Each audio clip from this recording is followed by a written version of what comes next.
नमस्कार दोस्तों, universal study अड्डा के यूट्यूब चैनल पर आप सभी का स्वागत है। जैसा कि दोस्तों आपके जो है शुरुआत हो गई है चतुर्थ सेमेस्टर के जो है प्रश्न पत्र जो है उसकी शुरुआत हो गई है आज से। और आपका जो पहला प्रश्न पत्र है वो आज हो चुका है, जिसका नाम है आरंभिक स्तर पर भाषा एवं गणित के पठन लेखन क्षमता का विकास। बात करेंगे यहाँ पे इसके सॉल्यूशन की। जल्दी से देखिए, वस्तुनिष्ठ प्रश्न, जैसा कि आपका सबसे पहले 15 वस्तुनिष्ठ प्रश्न आते हैं तो उन पे नज़र डालते हैं कि क्या है इनके सही उत्तर। सबसे पहले प्रश्न जो है वो आपसे पूछा गया था कि छात्रा और ज्ञा जो है वो व्यंजन है, किस तरीके के व्यंजन हैं आपसे पूछा गया है। लुंठित, संयुक्त, ऊष्म या फिर उत्क्षिप्त। तो यहाँ पे आपके जो है ये संयुक्त व्यंजन है छा, त्रा और ज्ञा। बात करेंगे छा की, तो छा जो है वो मैंने आपको बताया है कि का और ये शा इनसे मिलके बनता है और नीचे इनके ये रहता है। मान लीजिए यहाँ पे अगर आपसे ये ना पूछा गया होता, इसी जगह ये पूछा गया होता, तब आपको इसका ध्यान रखना पड़ता है। और आ जो है वो सब में ही कॉमन रहता है, चाहे वो छा हो, ता हो, ज्ञा हो या फिर एक और भी होता है श्रा, उसमें भी आ तो कॉमन ही रहता है। आपको बेसिकली ये याद रखना है, जो छा है वो का और शा से मिलकर बनता है। जो आपका त्रा है वो ता और रा से मिलकर बनता है। जो आपका ज्ञा है वो जा और इया से मिलकर बनता है। और जो आपका ये श्रा है ये आपका श्रा जो है वो शा और रा से मिलकर बनता है। तो यहाँ पे आपने ये समझ लिया। आपसे जो पूछा गया है वो सिंपली ये पूछा गया है कि छात्रा और ज्ञा व्यंजन किस प्रकार के हैं। तो संयुक्त व्यंजन आपका दूसरा उत्तर जो है वो, दूसरा ऑप्शन जो है वो यहाँ पे सही होगा। देखिए अगला प्रश्न आपसे यहाँ पे पूछा गया है कि अनुनासिक चिन्ह है। यहाँ पे आपके 3 तरीके के चिन्ह दिए गए हैं, लेकिन इन तीनों में से कोई भी अनुनासिक चिन्ह नहीं है। तो यहाँ पे आपका ऑप्शन नंबर 4 इनमें से कोई नहीं जो है इसका सही उत्तर होगा, क्योंकि जो अनुनासिक चिन्ह है वो एक प्रकार से चंद्र बिंदु को जो है अनुनासिक चिन्ह कहते हैं। अगला प्रश्न आपसे पूछा गया है कि गणित में जो है वो मूल संक्रियाएं कितनी होती हैं, 3, 4, 6 या फिर 7। तो यहाँ पे जो है गणित में 4 जो है वो मूल संक्रिया। देखिए आपसे यहाँ मूल पूछा गया, यदि आपसे सिर्फ संक्रियाएं पूछा जाए तब आप विचार कर सकते हैं 4 से अधिक के लिए, किंतु आपसे यहाँ पे सिर्फ मूल संक्रियाएं पूछा गया है। देखिए जो मैथ की मूल संक्रियाएं हैं वो है माइनस, प्लस, गुणा और आपका ये भाग। यही 4 मूल संक्रियाएं जो हैं वो मैथ में होती हैं। तो ऑप्शन नंबर 2 जो है आपका यहाँ पे सही उत्तर है। जिसने भी ऑप्शन नंबर 2 लिखा होगा उसको जो है वो यहाँ पे 1 नंबर उसका पक्का है। दोस्तों इसी के साथ वीडियो पसंद आ रहा हो लाइक करते चलिएगा, और चैनल पे नए हैं अगर पहली बार वीडियो देख रहे हैं तो फटाफट से जो है जाकर के सब्सक्राइब कीजिए और बेल आइकन को प्रेस कीजिए, जिससे नोटिफिकेशन आपको सबसे पहले जो है वो मिल सके। जिन भी फ्रेंड्स ने आपके पेपर दिया उन सबके साथ शेयर करना नहीं भूलिएगा, फटाफट से शेयर कर दीजिए। देखिए क्वेश्चन नंबर 4 है यहाँ पे कि समान वितरण करने की क्रिया क्या कहलाती है, जोड़, गुणा, घटाना या फिर भाग। यदि आपको ये प्रश्न नहीं भी आता होगा तो भी जो है आप अपनी सामान्य बुद्धि से भी सोच के जो ये बता सकते हैं। यदि आपके पास मान लीजिए 20 सेब हैं और आपको वो बांटने हैं, दो करके सेब बांटने, तो आप 10 लोगों में बांट पाएंगे। तो ये आपको जो पता चलेगा ये भाग करके ही जो है वो पता चलेगा। तो भाग जो है ऑप्शन नंबर 4 इसका सही उत्तर हो जाएगा। चौथे का चौथा सही उत्तर है। अगला प्रश्न यहाँ पे है कि सही कथन आपको बताना है। 4 तरीके के कथन दिए हुए हैं और पूछा आपसे कि सही कथन कौन सा है। तो भाजक बराबर भाजक माइनस भाजक बराबर भागफल प्लस शेषफल, ये गलत हो जाएगा, क्योंकि इसका जो सही देखिए वो होता है क्या है, भाज्य बराबर भाजक गुणे भागफल बराबर शेषफल। ये आपका यहाँ पे सही होता है, जो फॉर्मूला होता है। तो पहला गलत है, दूसरा भी गलत है। किसी संख्या में अंकों का स्थानीय मान और आंकिक मान सदैव समान, ये भी गलत है आपका तीसरा। चौथा क्या है पढ़ लेते हैं, विषम संख्याएं 2 से भाज्य नहीं होती हैं। विषम संख्याएं 2 से भाज्य नहीं होती हैं, तो ये आपका जो है यहाँ पे इसका सही उत्तर है कि विषम संख्याएं जो हैं वो 2 से भाज्य नहीं होती। जैसे 3, 5 और 7 वो जो है 2 से भाज्य नहीं होंगी। यहाँ पे ये आपका जो है वो सही है। देखिए अगला क्वेश्चन यहाँ पे है कि 445 में 4 के स्थानीय मानों का अंतर क्या होगा, 0 होगा या 396 या 360 या फिर इनमें से कोई नहीं। तो यहाँ पे आपसे जो है पूछा गया है स्थानीय मान। सबसे पहले स्थानीय मान समझिए। स्थानीय मान वो जिस अंक पर जो स्थान है, जिस स्थान पर जो अंक है वही उसका जो है वो स्थानीय मान होता है, जिसे प्लेस वैल्यू कहते हैं। जैसे यहाँ पे 4, 4, 5 है, तो यहाँ पे आप 4 को ऐसे रखिए, 4 को ऐसे रखिए और ये आपसे दोनों के अंतर पूछा गया है स्थानीय मान का। तो यहाँ पे पहले 4 का और दूसरे 4 से बताएंगे आप, तो पहले वाला ऐसे हो जाएगा और दूसरा वाला आपका ऐसे हो जाएगा। जब आप इन तीनों को माइनस करेंगे तो आपका 360 जो है वो यहाँ पे सही उत्तर जो है आएगा। ऑप्शन नंबर 3 आपका यहाँ पे सही उत्तर है, जिसने सही किया होगा, जिसने तीसरे नंबर को 360 को जो है लगाया है। अगला आपसे यहाँ पे प्रश्न पूछा है कि सही सुमेल क्या है, मतलब इन चारों में से वर्ण दिए आपको कंठ का वर्ग, दंत पावर्ग, ओष्ठ चावर्ग, तालव्य तावर्ग। तो आपसे पूछा है कि सही सुमेलित कौन सा है। बात करें यहाँ पे सही सुमेलित की, तो यहाँ पे जो कंठ है आपका ये का वर्ग से सही सुमेलित है, यानी ऑप्शन नंबर 1 सही है। बाकी गलत क्यों है ये भी देख लीजिए, क्योंकि जो दंत होता है वो आपका ता वर्ग होता है दंत, ओष्ठ जो है वो आपका पा वर्ग होता है और तालव्य जो है वो आपका चा वर्ग होता है। तो यहाँ पे देखिए तीनों गलत हैं। आपका ऑप्शन नंबर 1 कंठ जो है वो का वर्ग से सही हो जाएगा। बढ़ते हैं अगले प्रश्न नंबर 8 की तरफ। भाषा शिक्षण में शारीरिक समस्याएं कौन सी हैं? अगर दृष्टि में दोष है या श्रवण में दोष है या उच्चारण संबंधी कोई दोष है तो यह सभी दोष जो है वो भाषा शिक्षण में बाधा उत्पन्न करेंगे। तो आपका ऑप्शन नंबर 4 उपर्युक्त सभी जो है वो भाषा शिक्षण में शारीरिक समस्याएं हैं। यहाँ पे सही उत्तर है आपका ऑप्शन नंबर 4। अगला प्रश्न नंबर आपका जो डी है कि ओष्ठाकृति के आधार पर कितने स्वर होते हैं। ओष्ठाकृति के आधार पर आपसे स्वर पूछे हैं तो वृत्ताकार और अवृत्ताकार ये दोनों ही होते हैं। ऑप्शन नंबर 3 आपका जो है 1 और 2 दोनों, ये यहाँ पे ये सही उत्तर है आपका ऑप्शन नंबर 3। क्वेश्चन नंबर 9 के लिए ऑप्शन नंबर 3 जो है वो इसका राइट आंसर है। यहाँ पे 1 नंबर आपका पक्का है अगर आपने तीसरे वाले पे जो है सही किया है। देखिए क्वेश्चन नंबर 10 आपसे पूछ रहा है कि निम्न में से चित्रलिपि कौन सी है। चित्रलिपि के बारे में पूछा है, चीनी लिपि, तमिल लिपि, गुजराती लिपि या फिर बंगाली लिपि। तो यहाँ पे आपका सही उत्तर है ऑप्शन नंबर 1 चीनी लिपि को जो है चित्रलिपि भी कहते हैं। यहाँ पे आपका ऑप्शन नंबर 1 जो है वो सही हो जाएगा। अगला प्रश्न आपसे पूछ रहा है कि 2, 3, 5 और 7 2, 3, 5 और 7 किस प्रकार की संख्याएं हैं? प्राकृत, अभाज्य, परिमेय या फिर अपरिमेय। आपसे पूछा है कि 2, 3, 5 और 7 किस प्रकार की संख्याएं। तो सबसे पहला ऑप्शन प्राकृत संख्या नहीं हो सकता, क्योंकि प्राकृत संख्याएं होती हैं 1, 2, 3, 4, 5, 6, 7, 8 इस तरीके से। यदि इन्हीं में 0 भी शामिल कर लिया जाता है तब वे पूर्ण संख्याएं हो जाती हैं, और यदि माइनस में चलने लगे तो वो पूर्णांक हो जाते हैं।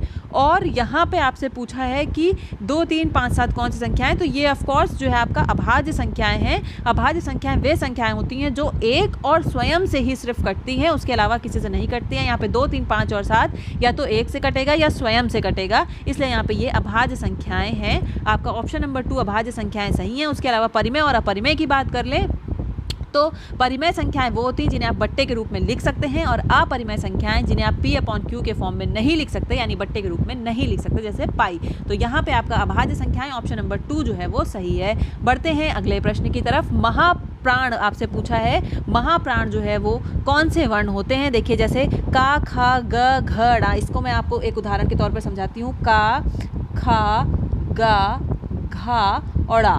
ठीक है, तो इसमें जो है आपका पहला अल्प प्राण, दूसरा महाप्राण, पहला फिर अल्प प्राण और फिर जो चौथा है आपका वो महाप्राण और पांचवा जो है वो अल्प प्राण। तो इस तरीके से आपका जो आपका पहला, तीसरा और पांचवा होता है वो अल्प प्राण होते हैं, और आपका जो दूसरा और चौथा होता है वो महाप्राण होते हैं। अब आपको देखना है दूसरा और चौथा इनमें से कहाँ है। तो आप देख सकते हैं कि ये ख और घा जो लिखा है ये दूसरा और चौथा है, इसलिए ये जो है महाप्राण होगा। ऑप्शन नंबर 3 आपका ख और घा यहाँ पे सही होगा महाप्राण वर्ण के लिए। देखिए अगला प्रश्न आपसे पूछा है कि कविता जो है वो छंदोमय रचना है, यह कथन किसका है? आचार्य वामन का, कार्लाइल का, जॉनसन का या फिर मिल्टन का। देखिए बात करें तो आचार्य वामन ने ही सबसे ज़्यादा जो है कविता के बारे में लिखा है, और उन्होंने ही कहा था कि कविता जो है वो एक छंदोमय रचना है, इसलिए यहाँ पे आचार्य वामन का ये कथन है। आपका सही उत्तर है ऑप्शन नंबर 1। अगला प्रश्न है यहाँ पे आपके लिए कि एक परिमेय संख्या को किस रूप में व्यक्त कर सकते हैं। एक जो परिमेय संख्या है उसे आप किस रूप में व्यक्त कर सकते हैं, यहाँ पे आपसे ये पूछा है। पे क्वेश्चन नंबर 14 है कि एक परिमेय संख्या को किस रूप में व्यक्त किया जा सकता है। यहाँ पे ऑप्शन आपको दिए गए थे 1, 2, 3 या 4। बात करें सही उत्तर की तो P/Q के रूप में जो है P/Q के रूप में जो है इसको व्यक्त किया जा सकता है। ऑप्शन नंबर 2 आपका यहाँ पे सही हो जाएगा। क्वेश्चन नंबर 15 और आपका MCQ का लास्ट क्वेश्चन यहाँ पे पूछा गया है कि व्यंजन ता, था, द और धा जो है वो अवयव हैं कंठ, तालु, दंत या फिर ओष्ठ के। तो यहाँ पे पूरा जो आपका ता वर्ग है वो ही आपका आ जाता है दंत में। तो यहाँ पे ऑप्शन नंबर 3 जो है दंत जो है इसका सही उत्तर होगा। आप सभी को मेन कमेंट सेक्शन में जाकर बताना है कि आपके MCQs 15 में से कितने प्रश्न जो है सही रहे, आपका क्या स्कोर है, ये आपको मेन कमेंट में जाकर जो है बताना है 15 MCQs में से। चलिए बढ़ते हैं आगे, आपका जो अति लघु सेक्शन आता है उसकी तरफ। देखिए, विराम चिन्ह का प्रयोग कहाँ किया जाता है? जब आप कोई भी वाक्य जिसमें जो है आगे आपको कुछ नहीं कहना होता है, एक ठहराव की स्थिति होती है, या जहाँ पे आप अपने उस वाक्य को समाप्त कर रहे होते हैं, वहाँ पे इस तरीके का जो है विराम चिन्ह जो है लगाते हैं, जिसे पूर्ण विराम भी कहा जाता है। उसके बाद आपसे पूछा है कि वर्ण किसे कहते हैं? तो वर्ण जो है, ध्वनि को जो है वो वर्ण कहा जाता है, आपको पता है। उसके अलावा आपसे पूछा गया है कि गंगा की 4 पर्यायवाची लिखो। गंगा के बहुत सारे पर्यायवाची हो सकते हैं, मंदाकिनी है, भागीरथी है, देवप्रयाग है, सुरसरिता है, सुरसरी है। इस प्रकार से आपको जो भी मन हो वो आप 4 पर्यायवाची आपसे पूछे गए, आप लिख सकते हैं। अगले प्रश्न में यहाँ पे आपसे पूछा गया है कि तुकांत शब्द जो है किसे कहते हैं? देखिए, तुकांत शब्द की बात करें तो तुकांत शब्द वे शब्द होते हैं जिसके अंतिम भाग में पाए जाने वाले जो वर्ण होते हैं उनकी समानता होती है। जैसे हम कहें आना जाना, आना और जाना, देखिए ना और ना मिल रहा है, खाना पीना, इस तरीके के जो शब्द होंगे वो तुकांत शब्द जो है वो कहलाते हैं। ये चीज़ आपको यहाँ पे ध्यान रखनी है, ठीक है। उसके अलावा आपसे फिर पूछा गया है कि आरोही और अवरोही क्रम जो है वो क्या होता है? आरोही और अवरोही क्रम की यहाँ पे बात करें तो आरोही और अवरोही क्रम जो है, आरोही का मतलब जब आप छोटे से बड़े की तरफ बढ़ते हैं तो उसे आरोही क्रम कहते हैं, और अवरोही क्रम जब आप बड़े से छोटे की तरफ आते हैं तो उसे आप अवरोही क्रम कहते हैं। यही अंतर है। आप चाहें तो इसमें उदाहरण देके, जैसे गणित में बच्चों को पढ़ाया ही जाता है, संख्याएं कुछ दे दी जाती हैं और कहते हैं आरोही क्रम में लगाएं, अवरोही क्रम में लगाएं, उस तरीके से आप अगर उदाहरण भी दे देते हैं, अगर यदि आपके पास समय है तो आपको 1 नंबर तो वैसे भी मिल ही जाएगा। अगर आप अंतर भी लिखो, अगर आप उदाहरण दे के लिखते हो तो और भी अच्छा है। उसके अलावा आपसे 21वां प्रश्न ये पूछा है क्या है कि गणित वह मार्ग है जिसके द्वारा बच्चों के मन या मस्तिष्क में तर्क करने की जो एक आदत है वो स्थापित होती है। यह कथन किसका है आपसे पूछा गया है? तो ये कथन जो है वो गॉड का है, सॉरी लॉक का है। ये कथन गॉड नहीं, लॉक का है ये कथन कि गणित वह मार्ग है जिसके द्वारा बच्चों के मन मस्तिष्क में तर्क करने की जो है आदत जो है वो स्थापित होती है। यह कथन आपका लॉक ने दिया था, जो ये एक गणितज्ञ थे। उसके अलावा आपसे पूछा है कि गुणक किसे कहते हैं? तो यहाँ पे जैसे आप किसी संख्या से जब गुणा करते हैं, वह हम कह सकते हैं, अगर परिभाषा के तौर पर लिखें कि वह अंक जिससे किसी अंक को गुणा किया जाए, जिससे किसी अंक को गुणा किया जाए उसे जो है वो गुणक कहते हैं। उदाहरण चाहें तो आप लिख सकते हैं कि वह अंक जिससे किसी अंक को, मान लीजिए यहाँ पे 20 का गुणा मुझे 2 से करना है,